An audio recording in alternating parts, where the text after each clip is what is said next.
Reka ngusuhuze kandi nkwifurize amahoro y'Imana, wowe udukurikira. Iyi ni Soko Media, reka nizere ko mumeze neza aho muherereye hose, yaba ababyeyi ndetse n'abana, kubera ko inkuru nkuzaniye uyu munsi iribanda ku masomo buri mubyeyi akwiye guha umwana mbere yo gusubira ku ishuri, cyangwa se akanareba ko nyuma yo kugaruka mu rugo umwana avuye ku ishuri aya masomo yayubahirije cyangwa se yavuze, umwana we akayumva nk'amatangazo akayasiga mu rugo, akumva ko kuba agiye ku ishuri afite minerivare, afite amakaye yuzuye, afite ibikapu, iniforume sinakubwira, akumva ko ibyo bihagije kugira ngo azabashe gutsinda neza. Nyamara buriya hari andi masomo naguteguriye agera kuri 5 umubyeyi akwiye guha umwana we igihe agiye ku ishuri. Niba ari bwo bwa mbere tubanye kuri iyi channel yacu, wakora subscribe ndetse ukaza kugenda usharinga n'abandi cyangwa se usangiza n'abandi iyi nkuru nabo ikabageraho. Mu minsi yegereza itangira ry'amashuri, ababyeyi bataka ubukene bw'amafaranga kubera guhangana n'ibibazo by'ubuzima. Hakiyongeraho ibisabwa kugira ngo umwana ajye kwiga. Muri ibi bihe intero n'inyikirizo mu babyeyi iba ari abana basubiye ku ishuri, bakeneye amafaranga y'ishuri n'ibikoresho. Bizagenda gute? Ese tubigenje dute? Ibyo birakwiye gutekerezwaho, kuko buriya uwawe aguhora ngo umutima. Ariko se wasobanukiwe amasomo y'ubuzima aba bana bakenera hubakwa iterambere n'ahazaza habo? Niyo ngiye kugarukaho. Isomo rya mbere: gucunga igihe. Umunyarwanda aca umugani ngo igiti kigororwa kikiri gito. Abarezi ntako batagira batanga uburere n'ubumenyi ku banyeshuri, ariko ibyo bigisha bigira imbaraga igihe abo bana bahawe uburere bufatika n'ababyeyi, bakigishwa n'amasomo y'ubuzima abafasha kuba abantu bafite akamaro mu buryo bumwe cyangwa ubundi.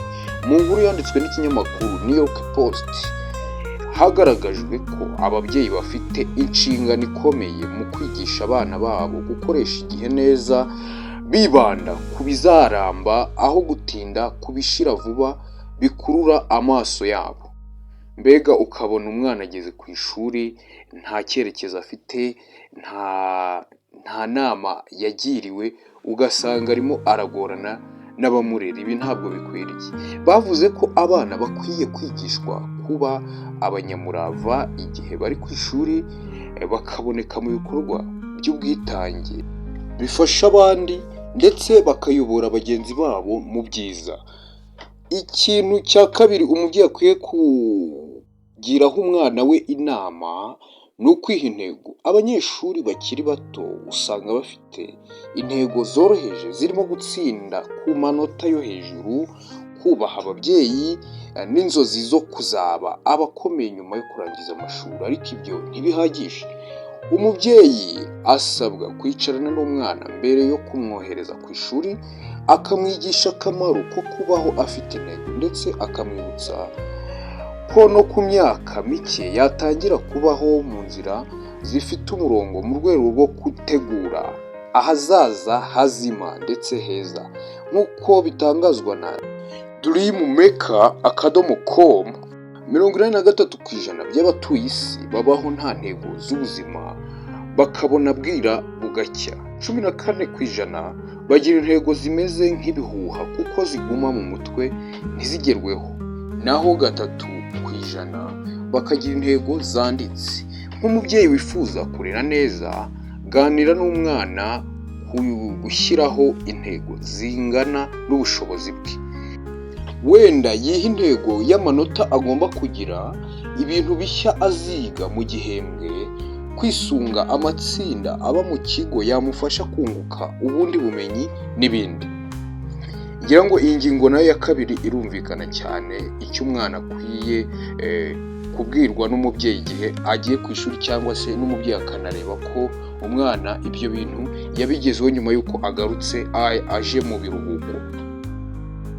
Ikintu cya gatatu umubyeyi akwiye kugiraho umwana w'inama igihe agiye ku ishuri ni imyitwarire myiza. Ababyeyi bibaza impamvu abana babo bagera ku bigo bakananirana, ariko biterwa n'uko baba baratereranwe kuva kera na kare, bikabagiraho izo ngaruka.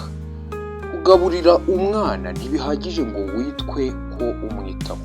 Umubyeyi akwiye kwigisha umwana kurangwa n'imico myiza, akagira ikinyabupfura. Ibyo bigashingira ku mubano mwiza w'umuryango, kuko imyitwarire y'umwana ishingira ku bamurera cyangwa abamwibarutse.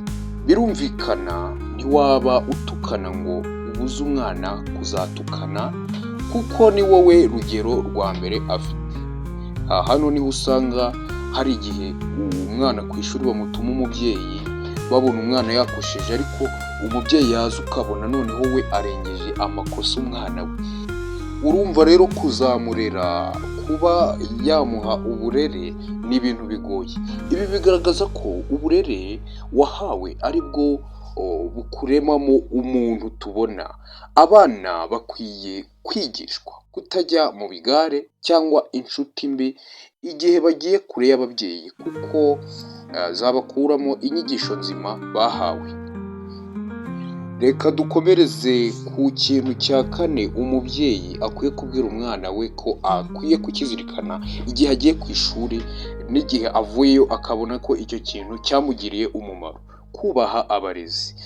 Umwana wubaha ababyeyi n'abandi bamuzengurutse ntiyapfa gusuzugura abarezi babana nawe ku ishuri umunsi ku wundi. Abarezi bahura n'ikibazo cyo kwigisha abana batagira ikinyabupfura. Ibyo bikababera imbogamizi yo kubaha ubumenyi uko bikwiye. Twe twiga mu mashuri ya segonderi cyangwa se amashuri yisumbuye ndetse na pirimeri, byabaga bizwi yuko niba utubashye umwarimu n'ibyo akubwira ntabwo urabifata, kubera ko mbere na mbere kugira ngo wumve isomo ry'umwarimu ni uko umukunda ubundi ukanamwubaha. Reka turebe indi ngingo umubyeyi akwiye guha umwana we: gufata inshingano ndetse no kwita ku buzima. Wari uzi ko umwana wawe yagira inshingano kurenza uko ubitekereza? Ababyeyi basabwa kwigisha abana babo kugira isuku aho baba ku ishuri, gufasha bagenzi babo mu masomo, kuba inshuti zabo no kuba abajyanama mu myitwarire myiza. Iyo wigishije umwana wawe gufata inshingano akiri muto, aba umunyembaraga ndetse akaba umubyeyi w'abandi ku ishuri. Mu zindi nshingano zigishwa umwana harimo gucunga ibyo yahawe n'ababyeyi. Uzasanga abana benshi bagira ubuzima bwiza igihe bari hamwe n'ababyeyi. Bajya kwiga kure yabo bakarwaragurika kuko kwiyitaho byabananiye. Ugasanga umwana gukora isuku, kwifurira ni ibintu bigoye, bimugora. Yaba ari mu rugo wenda bakabimufasha, ariko yasubira ku ishuri ukabona umwanda uramwishe, kandi uwo mwana icyo yabuze nta kindi, ni ugutozwa kwita ku buzima. Umubyeyi afite inshingano yo gutoza umwana kwiyitaho no guha agaciro ubuzima bwe mbere yo gusubira ku ishuri, na nyuma yo kugaruka akareba ko koko umwana yabyubahirije. Aha harimo kumwigisha gufata ikiruhuko gihagije nyuma y'amasomo, gukora imyitozo ngororamubiri ihagije, kwirinda kuryagagura no gukora ibyo asabwa n'ubuyobozi bumukuriye. Inama z'ababyeyi zigira uruhare rukomeye mu myitwarire y'abana ku mashuri. Ibi ntabwo twabyirengagiza. Igiti kigororwa kikiri gito. Uko utoje umwana niko nawe akura. Twirinde ndetse turinde abana bacu. Ni ukuvuga ngo umubyeyi, umuntu uwo ari we wese yaba umubyeyi. Hari umubyeyi tuzi uwo bita umubyeyi uri biological mother, wabyaye umwana, ariko hari n'undi umurera umunsi ku wundi, we dukunze kwita umurezi.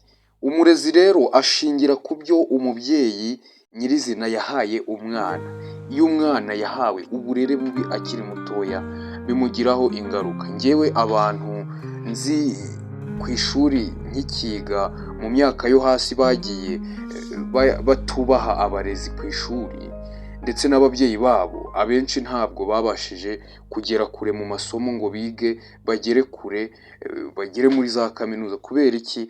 Iyo utubashye ukiri mutoya bituma wigenga, ugakora ibinyuranye n'amabwiriza ahari, ndetse ukaba wajya mu bintu bidafite akamaro. Kandi mu by'ukuri umubyeyi icyo aba ashaka ni ukuba umwana we yagera kure, akitunga, akibeshaho mu gihe kizaza, ndetse akazabeshaho n'abe azabyara.